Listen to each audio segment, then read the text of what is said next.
You're dancing to the land. So, thank you for joining our masterclass today, Hackers, Hybrid Work and Hidden Risks. As the digital world is evolving, it's evolving at a breakneck speed, and we see this every single day with hybrid working, cloud adoption, and increasingly sophisticated cyber threats. Traditional security models are just being pushed to their limits. So what we want to do in today's session is to really dive into how organisations can look to simplify and strengthen their security posture using a unified approach. So I'm joined today by my colleague Lee and an expert from Fortinet, Dan, who are global leaders in secure networking and security. Lee, do you want to give us an introduction? Yeah, good afternoon. My name is Lee Walgate. I'm the Managing Director for the Secure Networks Division at Nasstar. I have over 2 decades of experience in working with organisations in helping them transform their digital communications platforms, and over that period I've specialised in networking and security technologies, and I'm looking forward to having this conversation and unpacking some of the concepts around secure architectures and secure access service edge. Excellent. Dan. Yeah, hey everyone, Dan Kendall. So I'm the CTO for Public Sector and National Security for the UK and Ireland at Fortinet. My primary role is to understand the trends and strategies coming out of government, central and arm's length body, and communicate that into the way that our products and services interface with the market and with our channel partners like Nasstar, and hopefully support the government in their journey to increase cybersecurity, increase cyber posture and awareness across the UK and also abroad as well.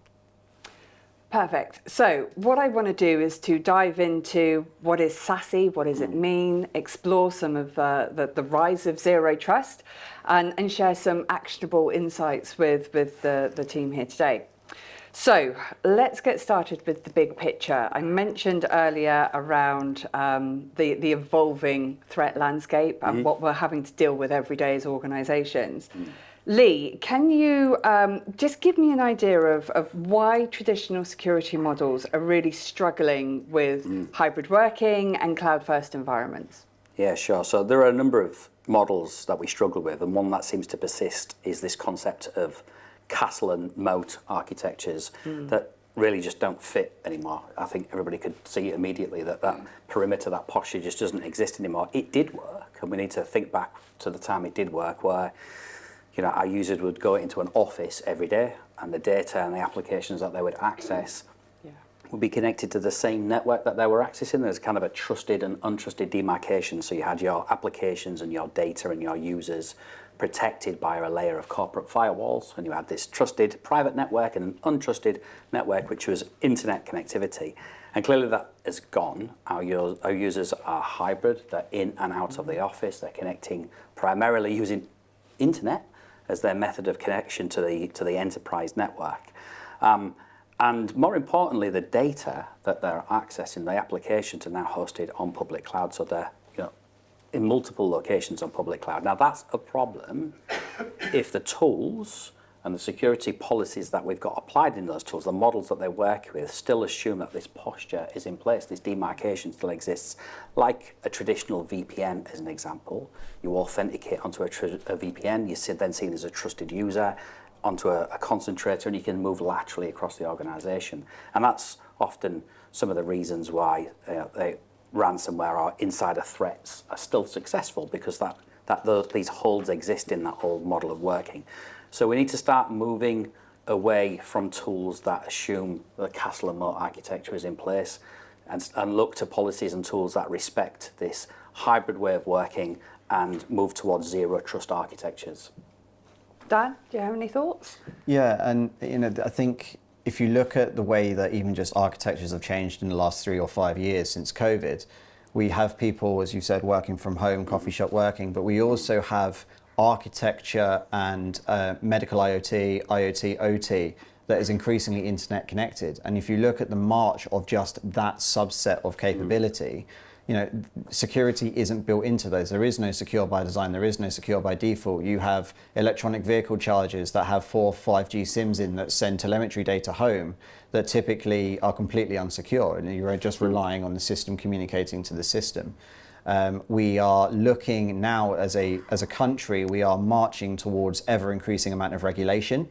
That regulation is having an ever increasing amount of financial and potentially even penal time behind it for a lot of industries like finance and increasingly other areas. The public sector are dealing with Gothershore, and the thing that is underlying, or the theme that's underlying in all of these different things, is a minimum viable level of security, and that is driven by risk analysis. And what we need to be able to understand risk is visibility. And in our fractured architectures that a lot of organizations have, we have 50, 100, 150 point tools that have all different interfaces that all say the same thing but in different ways. It's very hard to determine, takes a long time to actually investigate this.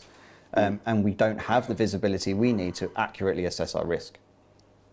Yeah, and that's the problem though, isn't it? Is that traditional castle and moat, it simply can't work because it can't defend a perimeter, because the perimeter is just not there anymore. And today's threats are so much more agile than they used to be, using AI, they're data aware, they're context driven. And I suppose this is where SASE comes into that conversation.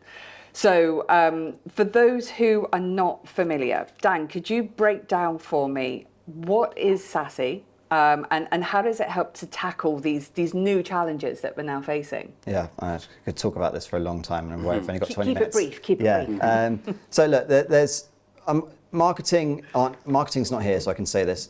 SASE as a term has been got hold of by marketing teams, right? And dependent on what marketing team you talk to, it can mean different things. But in my simplistic world, it's an architecture that enables security to deliver both network level, cloud level, and endpoint level, right? Simplistically.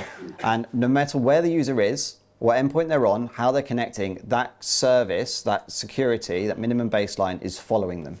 And it is a architectural approach that allows us to understand our users, the context in which our users are accessing data, where that data is stored, and how that data is being transported.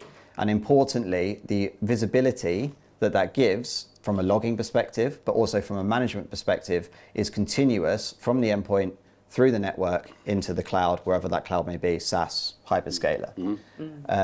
Where we see, or where I see SASE going, is very much a modular approach to zero trust, right? You can't do everything big bang. Some organizations will say SASE is a cloud delivered, everything must hit the cloud to be inspected, and then we'll make a decision on whether it goes left or right.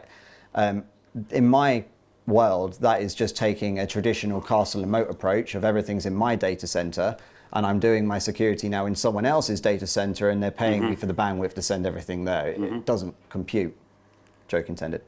But if we look at the architecture and we look at spreading that architecture and spreading the risk analysis, the visibility, that to me is a true SASE model.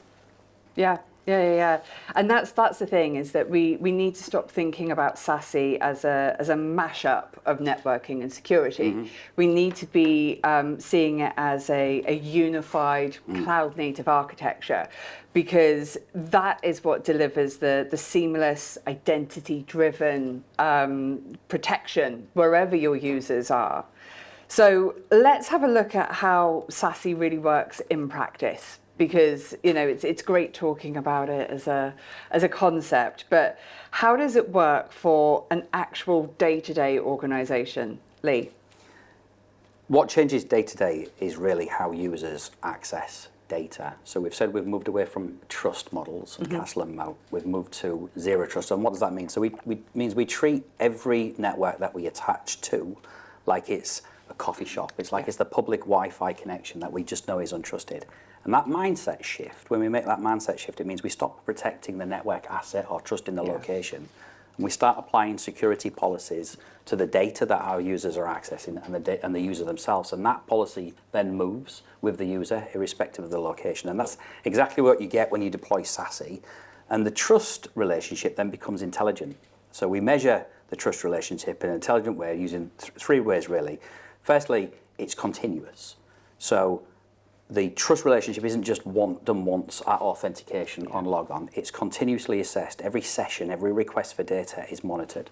Then it becomes granular And contextual, firstly, the granular side of it is you get least privileged access. So rather than becoming a trusted user and then being able to access resources across the organization, you are given the minimum amount of access required, limiting the blast radius in case something goes wrong.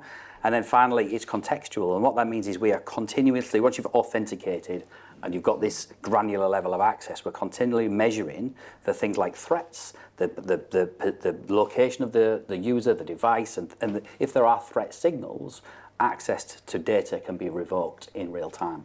So we've flipped the model from trust and trust demarcations. We've applied security policies to the user, and they roam with the user. Perfect. So I'm not a terribly technical person. I want to be able to just come in and log on. And as a general user of technology, I love it when IT implements new operations that you have to go through.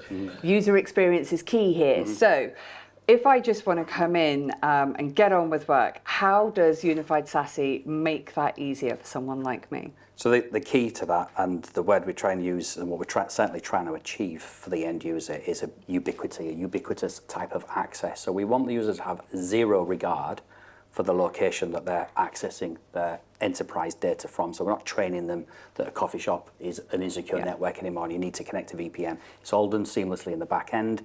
There's no clunky VPNs, there's no multiple authentication methods. It's single sign-on, and the user gets a seamless experience on access. Okay, so let's talk about a more technical team. Let's say we're talking about an IT team or a SOC, for example. How does Unified SASE make their life easier, faster? Yeah. So what we're aiming to achieve with a unified platform is taking the operator's day-to-day experience from firefighting to having a lot better visibility and control. So they are not stitching together, as you said, lots of different point systems. We're not trying to correlate logs from, say, half a dozen different systems. Yeah. We've got a unified platform with consistent policy enforcement to the edge, and then especially when you've got network and the endpoint in play, you start getting the XDR type of experience. So we've got logs coming in from the endpoint for maybe anomalies from the endpoint, some suspicious logs on. We can correlate that against information from the network, and that leads to faster response times and faster remediation of any issues as they occur. So the idea is to lift the value of the SOC operator's day-to-day activity up rather than firefighting.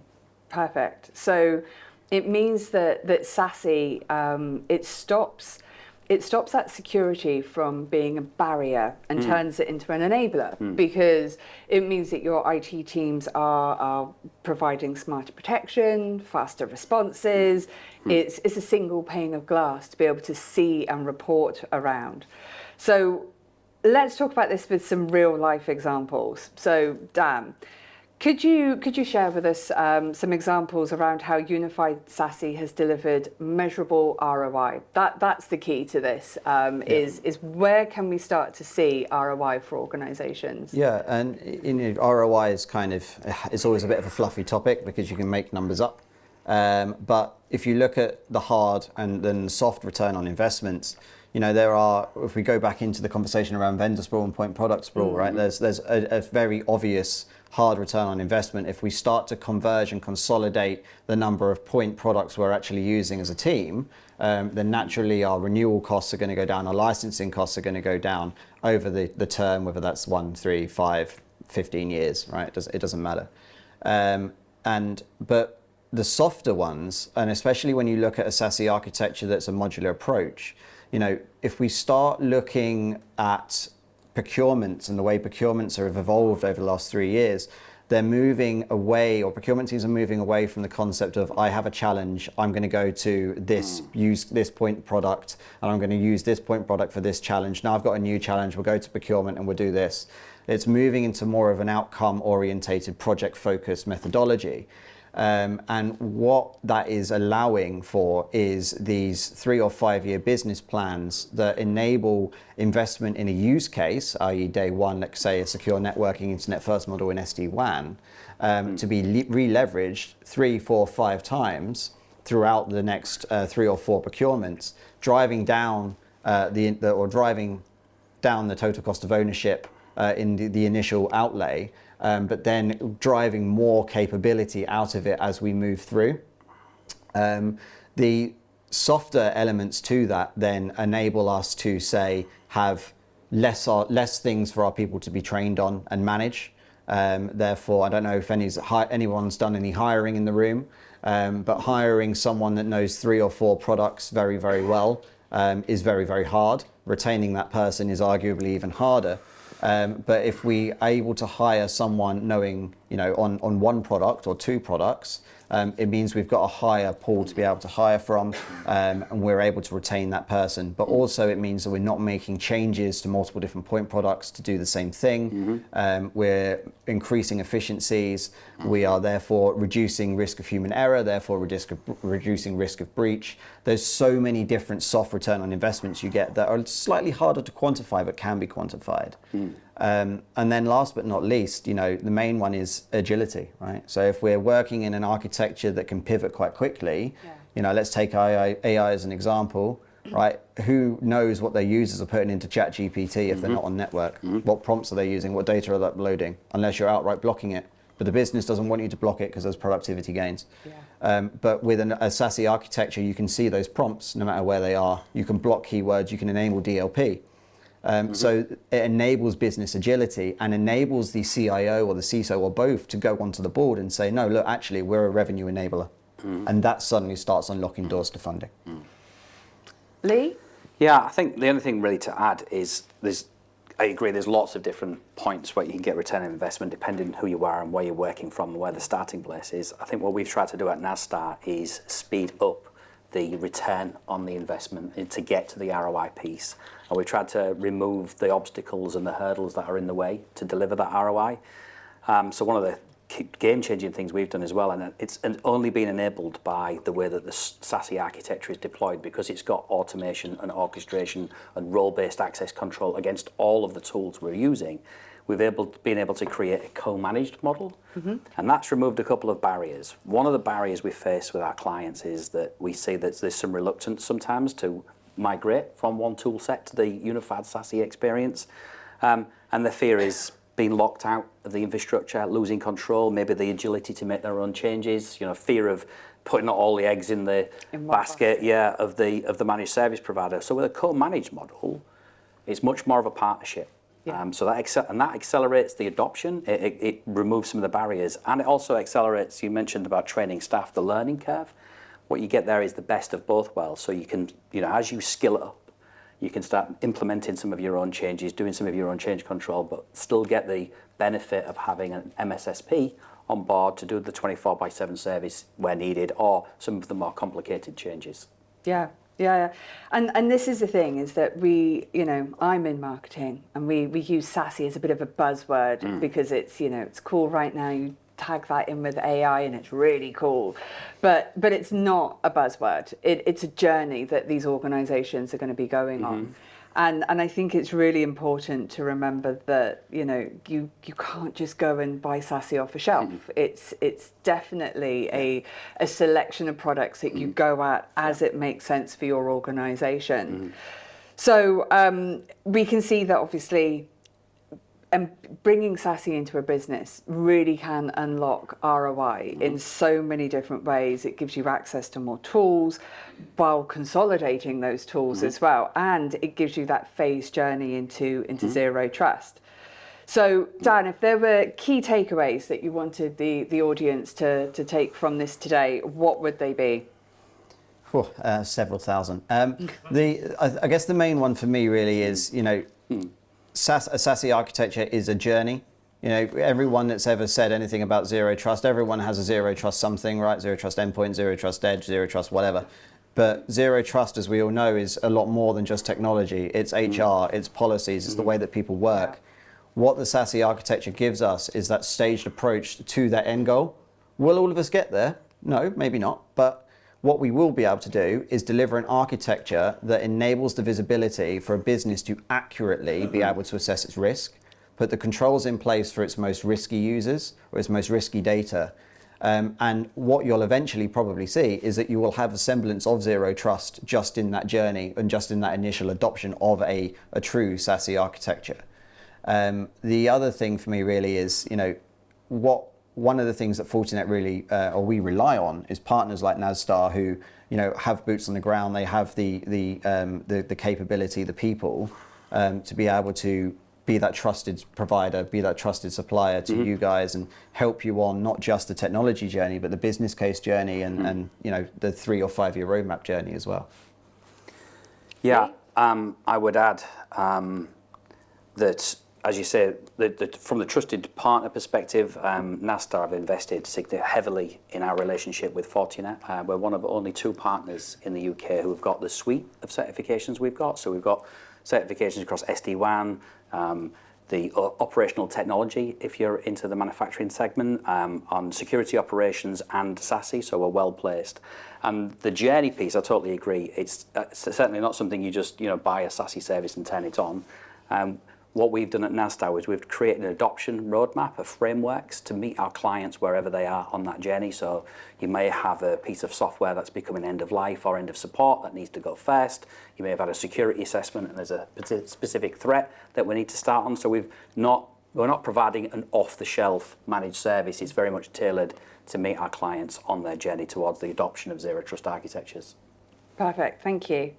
So if you have any questions that we haven't answered with our little chat here, then you can come and find us on the stand just outside, and you can come and have a chat to us about SASE, ZTNA, or securing those modern networks.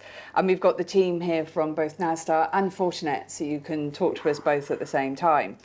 In addition, if you scan the QR code, you can also do our SASE readiness assessment. It takes about 5 minutes. You can get an idea of how ready your organisation is to go on that SASE journey. See how far along that journey you might already be.